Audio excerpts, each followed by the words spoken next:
Hello everyone, আজকে আবার নিয়ে চলে এলাম নতুন একটা ভিডিও। আজকের ভিডিওটা অনেকটা লেট হয়ে গিয়েছে দিতে। আমার এদিন ছিল ফ্রাইডে 27 জুন। আমরা রওনা দিলাম মালদার উদ্দেশ্যে। হঠাৎ করে মালদা কেন যাচ্ছি?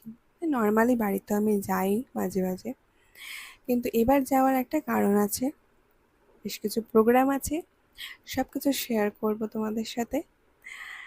আমাদের ট্রেন ছিল রাত 12টার সময়। আমরা প্রায় 10:30 নাগাদ বেরিয়ে পড়েছিলাম।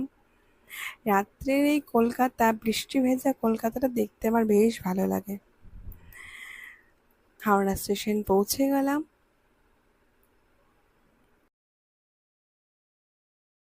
আমার ট্রেনে ওঠার পরে সেরকম কোনো ভিডিও ক্লিপ নেওয়া হয়নি। ট্রেনে উঠে গেলাম, সকালবেলা পৌঁছে গেলাম মালদায়।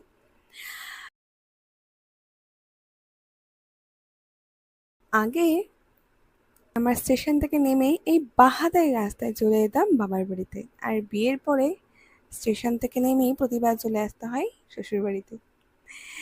বাড়ি এসে ফ্রেশ হয়ে স্নান দান করে কিছু টিফিন করে দুপুরের দিকে বেরিয়ে পড়লাম আমি বাবার বাড়িতে। সেদিন কিন্তু ছিল রথ। অনেক রথ তোমাদের দেখাবো, তোমাদের সঙ্গে অনেক কিছু শেয়ার করা বাকি আছে, দেখাবো নেক্সট ভিডিওতে।